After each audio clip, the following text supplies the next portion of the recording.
Did you make all your staff members re-sign their contract explaining how and when they're allowed to use AI? I guarantee you didn't. And if you didn't, then you're at massive risk. Like right now, you're at risk. So many companies are so proud. Oh, we use AI. I'm like, great. And you got all your staff to sign new contracts, right? Saying that they're not going to misuse that AI. Like, well, no.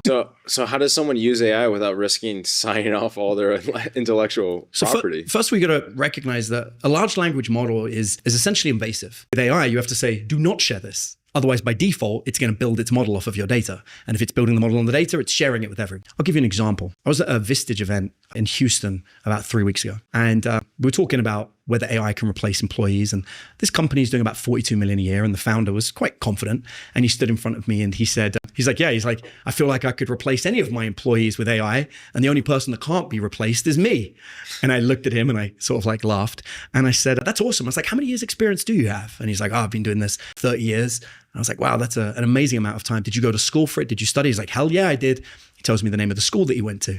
And I was like, that's great. And I was like, and then did you do this for your family? He's like, no, I did it all myself. I was like, oh, that's so cool. And have you had any other companies before this? And he was like, nope, this is my first one.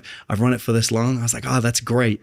And I was like, I'd say, are you a confident business owner? And he's like, oh yeah, I follow my gut. I was like, that's great. So while he's saying all of this, I'm writing it into a clone AI that I've got. And I cloned him. My AI then went out and found every podcast interview he'd ever done, every social media post he'd ever made, and anyone who had ever spoken about him online. I figured out his Myers-Briggs accurately, his DISC accurately, and I managed to figure out how he makes decisions and also a lot of his favorite catchphrases. I learned everything he knows about business and every project he'd ever worked on, and also anytime he'd been interviewed about that project, about the things that were particularly difficult and how he got past them. Within about 8 minutes of talking to him, I built a clone. And I said to him, do me a favor. I said, I don't know anything about the industry you're in, but would you mind just asking me a question and I'll try and answer it? So he asks the question, and I was like, is this the kind of question that only you can answer? He goes, absolutely. My place is secure in the company. And then I gave him the answer in his own words, using his own catchphrases.